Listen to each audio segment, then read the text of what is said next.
A guerra nem sempre começa com gritos. Às vezes, ela começa no silêncio. Enquanto homens vigiavam muralhas, enquanto líderes acreditavam estar no controle, enquanto tudo parecia sob domínio, Layla já tinha planejado cada detalhe, cada entrada, cada distração, cada fraqueza.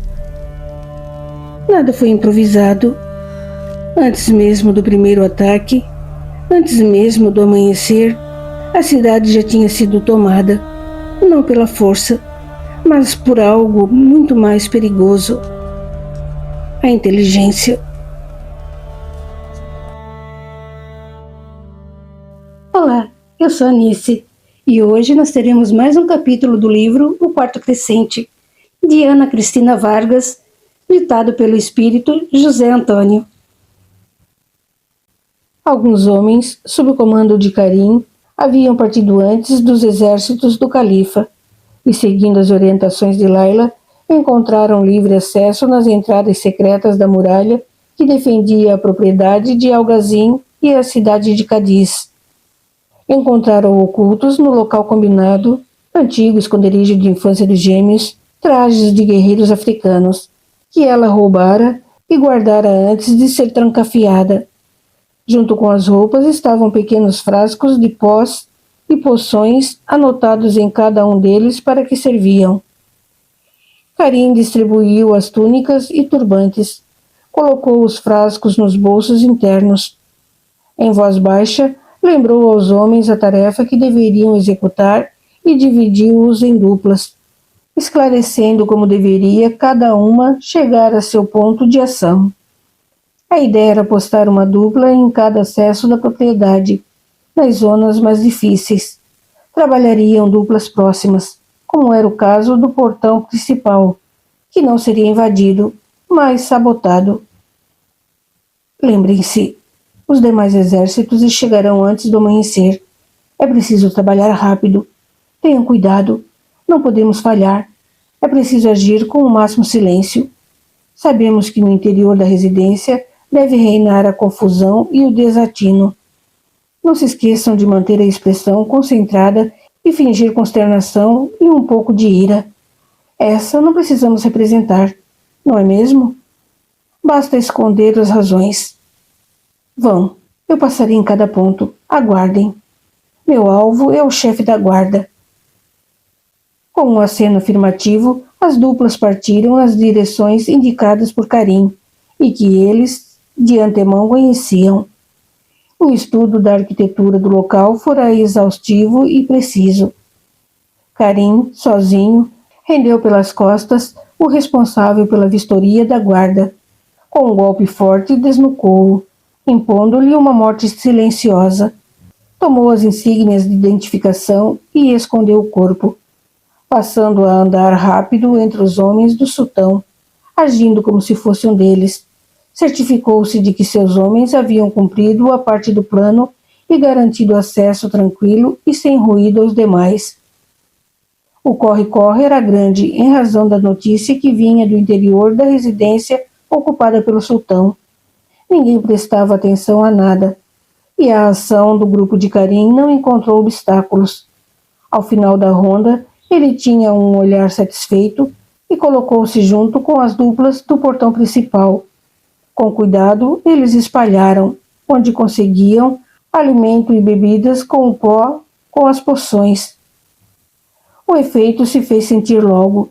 Alguns homens sonolentos e outros atacados por fortes enjoos, sendo estes uma causa a mais da confusão, pois se reuniam para trocar queixas a respeito do mal-estar e buscarem juntos explicações sobre o que haviam ingerido. Aos enjoos somaram-se fortes dores abdominais, e vários foram ao pseudo-chefe pedir afastamento da função, no que eram de pronto atendidos.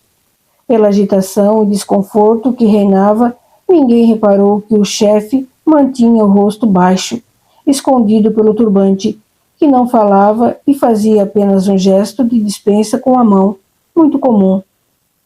Ainda sob o manto negro da noite, os exércitos comandados pelo califa sorrateiramente retomaram a cidade. As luzes do amanhecer desvendaram um cenário de intensa luta e uma desigual vantagem a favor dos guerreiros de Al-Andalus. Por ordem do califa, que cumpria com fidelidade o plano de Laila, não deveria haver crueldade.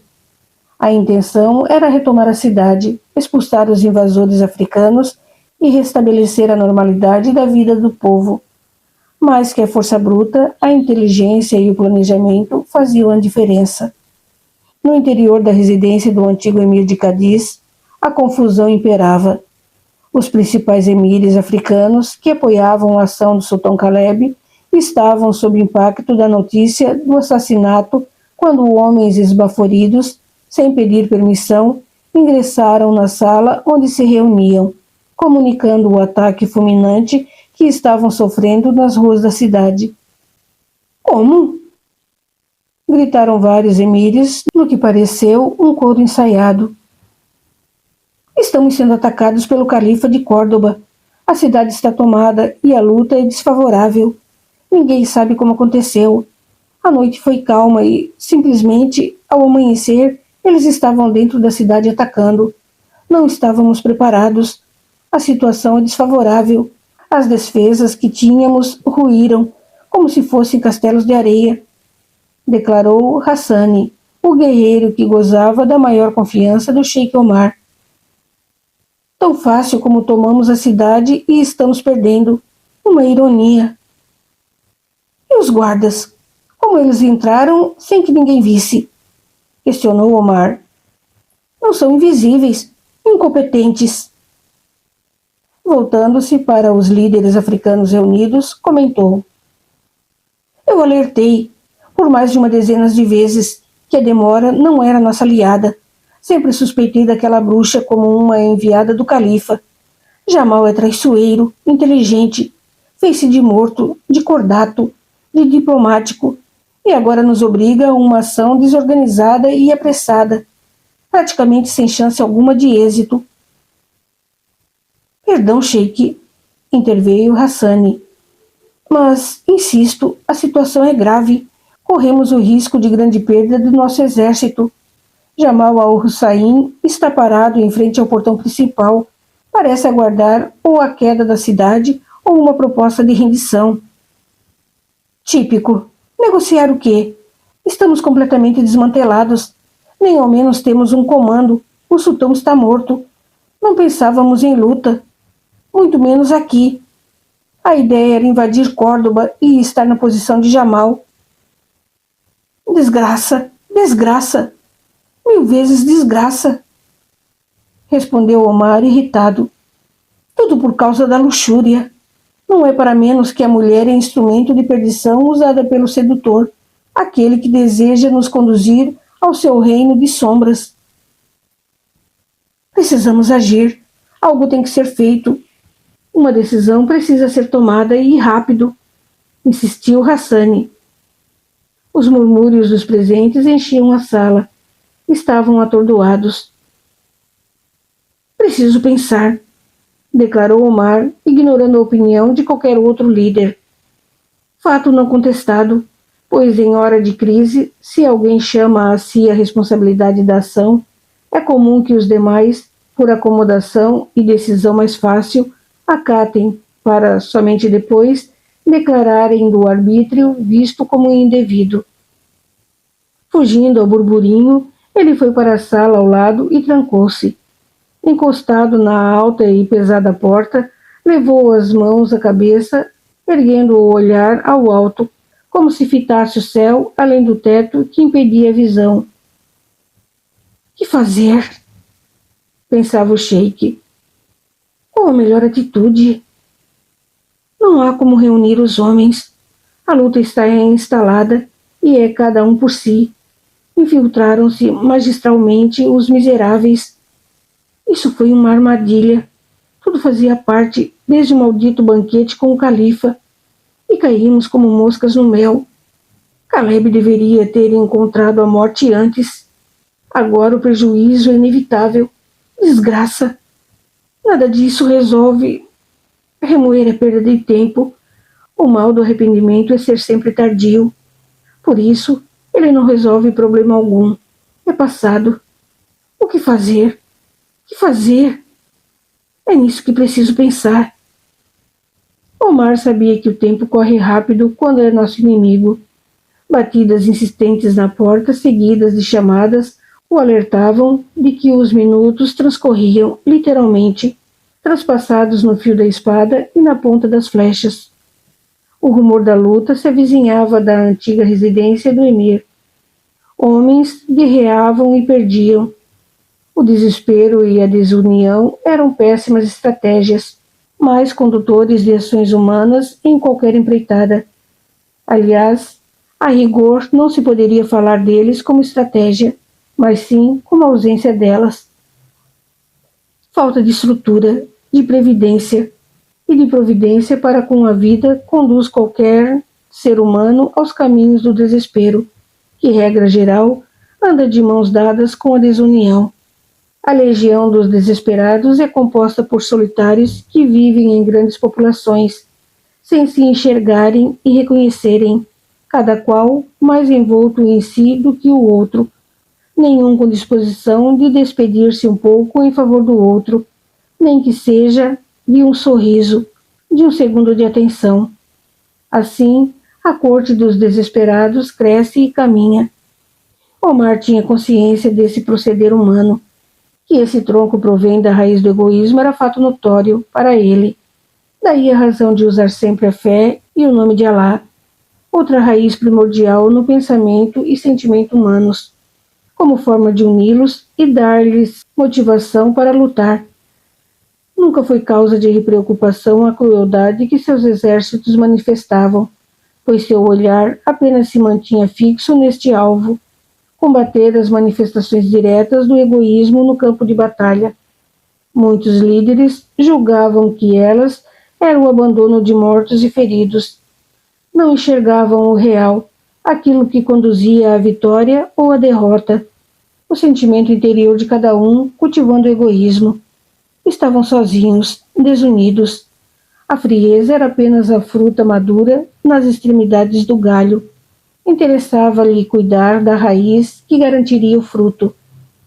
Naqueles preciosos segundos, era o egoísmo e o desespero que imperavam entre as tropas africanas. Ele sabia, a luta era injusta e desigual. Outras batidas na porta o enervaram. Infelizes, incapazes, por que não fazem alguma coisa em vez de ficarem me importunando? Que saiam também à rua e morram. Ao perceber-se desequilibrado pela ação dos emires, de alguma forma contaminado pelos sentimentos deles, a inteligência manifestou-se. Infelizmente, essa grande capacidade do ser humano, enquanto não integrada, harmonizada a uma consciência maior da vida e a sentimentos mais desenvolvidos, serve ao lado inferiorizado, respondendo pela barbárie da fria crueldade. É isso, claro, achei o caminho, bradou Omar e saiu da sala a passos determinados. Em curtas frases, expôs sua ideia aos demais. Dado o estado de urgência, não houve questionamento, apenas um maciço acatamento do plano. Evitando as zonas de maiores confronto, Omar e alguns emires, acompanhados de soldados, ganharam acesso à muralha da cidade. Correram ao portão principal, em frente ao qual estava estacionado o grupo liderado por Jamal al-Saim. Ele veio. Demorou, mas veio. Vejamos o que fará. Era visível a ambição pelo posto de Caleb. Até não o condeno. O homem era patético. Um bárbaro com armas na mão, mas fora isso, não merecia ocupar o lugar que ocupava. O que me fez pensar que talvez os outros não sejam muito diferentes. Pensou Jamal, ao ver a imponente figura do Sheik Omar recortada contra o amanhecer de Cádiz. Parece destemido. Jamal al-Zain chamou o Sheik, que ignorava ter seus mínimos gestos sob o olhar atento de Karim e dos demais infiltrados na guarda do portão principal. Você propôs a Sultão Caleb cuja alma repousa nos braços do misericordioso, há algumas semanas passadas, um encontro diplomático. Agora sou eu quem lhe faço essa proposta. Venha, apenas com a sua guarda pessoal, ao nosso palácio. Enquanto conversamos, que cesse a batalha. Não, respondeu Jamal. Dei a vocês todas as chances de se retirarem de Al-Andalus, sem derramamento de sangue, além daquele que vocês fizeram correr nas veias de nosso povo. Agora é tarde. A única coisa que aceito, e mesmo lhe ofereço, são as condições para acatar a rendição e retirada de seus homens da cidade. Não seja intolerante, Jamal. Venha conversar conosco. Agora estamos deliberando em conselho. Você apenas ouviu a opinião do sultão. Era mesmo de vocês, tenho certeza. Não perca tempo, Sheik Omar. Seus homens morrem. Sei que estamos vencendo a luta e veja. Fez um gesto apontando os soldados prontos para a luta. Basta um simples sinal e meus homens atacarão.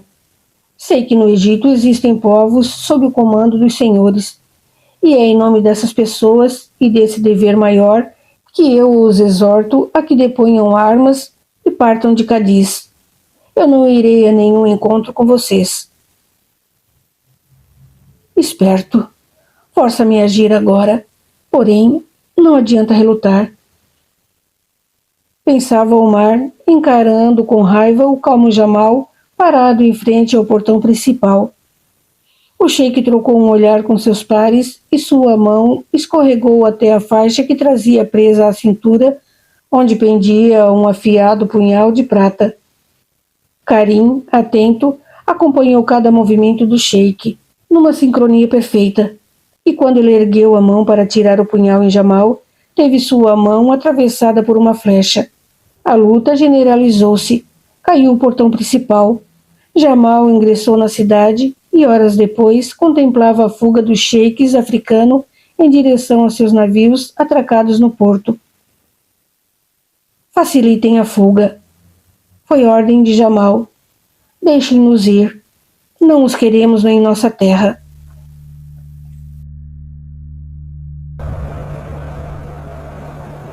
A maioria das pessoas acredita que vencer é sobre ser mais forte. Mas esse capítulo mostra algo desconfortável. Nem sempre quem grita mais alto vence. Nem sempre quem tem mais soldados vence. Às vezes, vence quem observa em silêncio, quem entende o outro, quem enxerga o que ninguém está vendo. E talvez isso incomode, porque significa que muitas derrotas na nossa vida não vieram da falta de força, mas da falta de atenção. Se isso te fez pensar, me diz aqui, você já perdeu alguma batalha na sua vida sem nem perceber que já estava acontecendo? E se esse tipo de reflexão faz sentido para você, fica por aqui, porque às vezes as maiores batalhas da vida não fazem barulho nenhum. Até o próximo vídeo.